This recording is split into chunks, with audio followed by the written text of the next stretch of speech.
Welcome to my first vegetable garden. I have an ongoing series on starting seeds indoors if you want to check out the video description. Today I want to talk about simplifying how you feed your seed starts, fertilize your seed starts.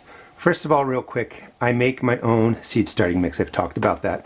Anytime you're using peat moss, there's a chance that there are fungus gnat eggs in there. If you buy it in a bag, if you make it yourself, you want to use boiling water to hydrate your mix, sterilize the soil, the starting mix, and this way you don't get fungus gnat eggs, or you don't get fungus gnats, you kill off the eggs.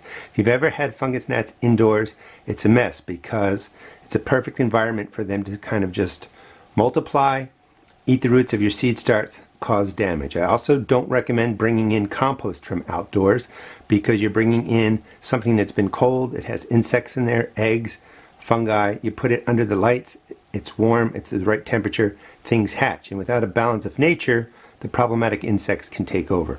So I recommend always a sterile seed starting mix. That means there's no soil life in your starting mix, and that's fine. We're just growing seed starts.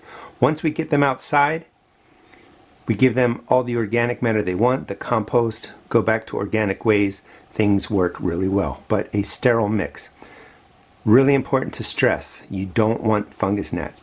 Now, I used to just put into boiling water, and then after about 10-14 days after germination, I would start fertilizing my seed starts. This is a much easier way, and I want to go over a couple ways to do it. Instead of just straight boiling water, and it took me 20 years to figure this out, you can put in fish emulsion. There's different kinds. This one is a, let's just see if we make sure it's in there, a 3.3. That's 3% nitrogen, 3% phosphorus, 0.3 potassium. That's fine, perfect for seed starts. You can almost use this at the recommended strength. Usually you mix this into a gallon of water. There's a gallon of water in this pot. There are potentially a lot of mistakes you can make when starting seeds indoors, but two of the biggest mistakes are not starting with the sterile mix, you get fungus gnats, as I'll be talking about, and over fertilizing your plants. We get really excited, we think that more is better, we end up giving them too much fertilizer. It accumulates in the little cells around the roots, and the plants get sickly looking. They look yellow, they look purple, and then because we care about them, we end up giving them more fertilizer. So a low amount of fertilizer is the best way to really have healthy seed starts. This is a water-soluble fertilizer. You want to use water-soluble. That means all the nutrients are immediately available to the plant. If you put in the dry organic fertilizers, they need soil life to kind of digest them, break them down, put the nitrogen, phosphorus, and potassium into a form the plants can use. We're not doing that indoors. I also like fish fertilizer, Alaska brand. That's a 5-1-1 NP and K, and that's almost perfect for seed starts. Maybe a little bit lower on the nitrogen. You don't have to over worry about it. I am currently using the chemical types, which a lot of people think chemical fertilizers are deadly, toxic, poisons, fake. They're not. And we're using very little. It also provides everything your plants need to grow well indoors, but you have to use this at a greatly reduced strength. Let me just show you this, the numbers here. Make sure they come in.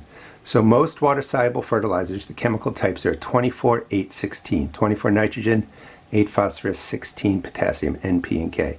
So you want to use this at quarter strength. So where it might say put in a tablespoon, you put in a quarter of a tablespoon, and that breaks this 24, 8, 16 down to a 6, 2, 4. What I recommend is just 2 pinches. A pinch for me is like something like that. 2 pinches right into the boiling water. You want to mix it through. Greatly reduced rate. You have your N, your P, your K, you have everything in there. And this is going to take care of your plant for a couple weeks after germination. So I would just pour this right in.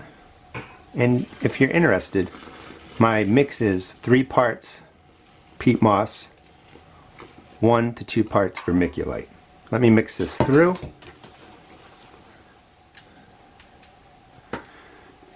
This is how I set up my seed starting mix.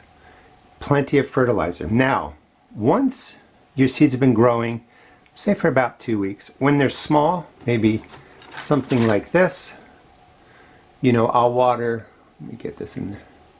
I'll water this maybe every other time with some water-soluble fertilizer. How do I do that? Fill this up with a gallon of water, put in your organic water soluble or use the chemical types, low rate, and then every other. So sometimes I just water them, sometimes I put in the fertilizer.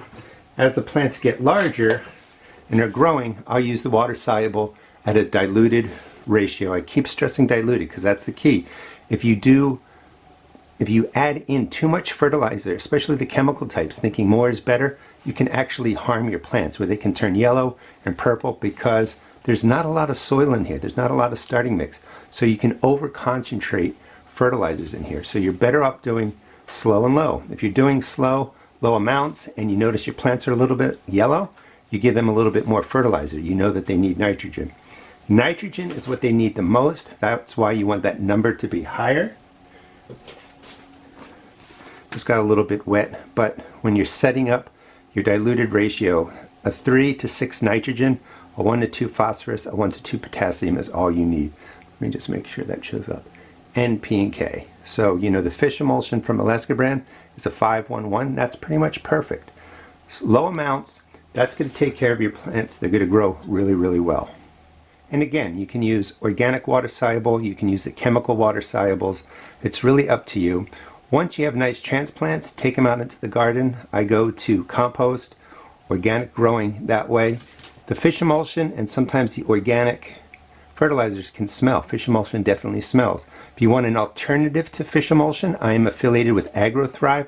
That's a wonderful organic water-soluble fertilizer, and you can find that information out in the video description.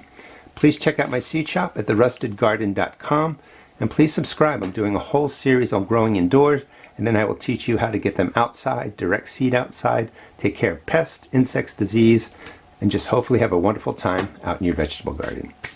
Thanks for watching.